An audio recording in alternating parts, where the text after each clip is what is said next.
Selamat siang semuanya.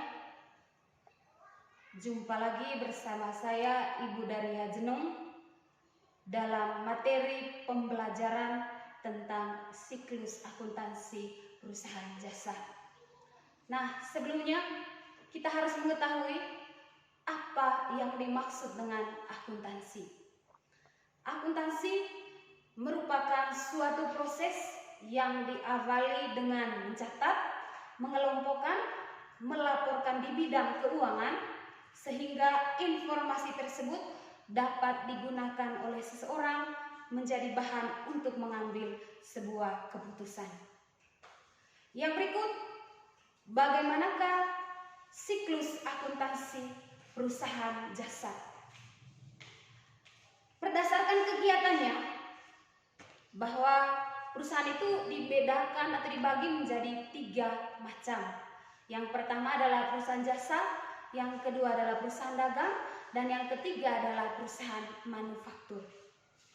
Baik, hari ini kita akan mempelajari tentang bagaimanakah perusahaan jasa itu atau seperti apakah perusahaan jasa itu. Perusahaan jasa merupakan perusahaan yang menawarkan produk yang tidak berwujud. Dalam hal ini, bahwa perusahaan jasa itu menawarkan suatu jasa atau suatu layanan. Contoh, seorang montir kendaraan.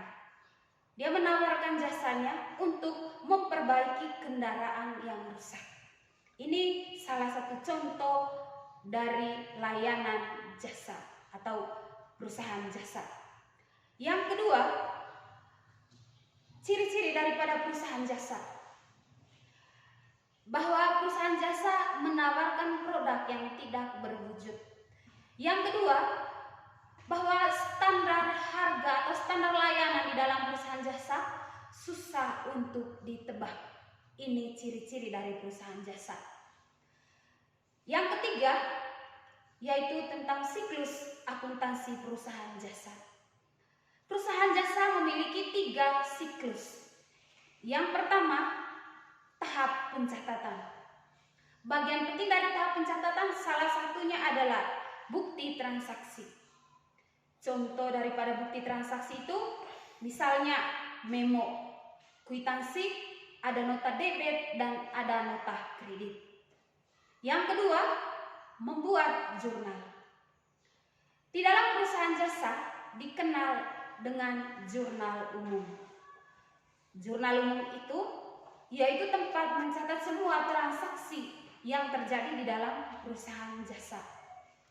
Dan yang ketiga adalah membuat buku besar.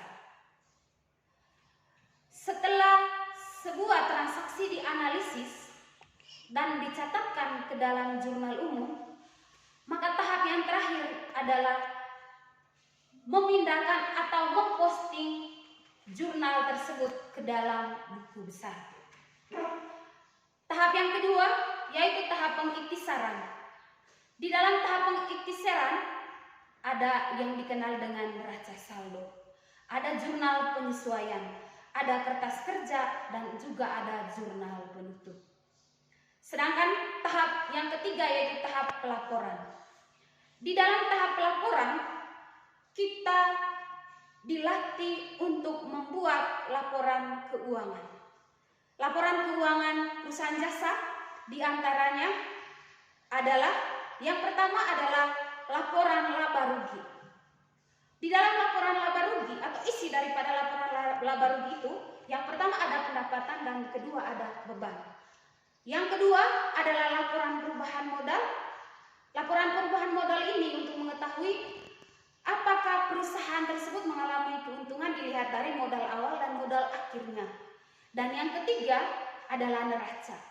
Isi daripada neraca ada aktiva, ada utang, dan juga ada modal. Di mana di dalam neraca ini bahwa jumlah aktiva dan pasifanya harus seimbang. Sekian saja video pembelajaran kita pada hari ini.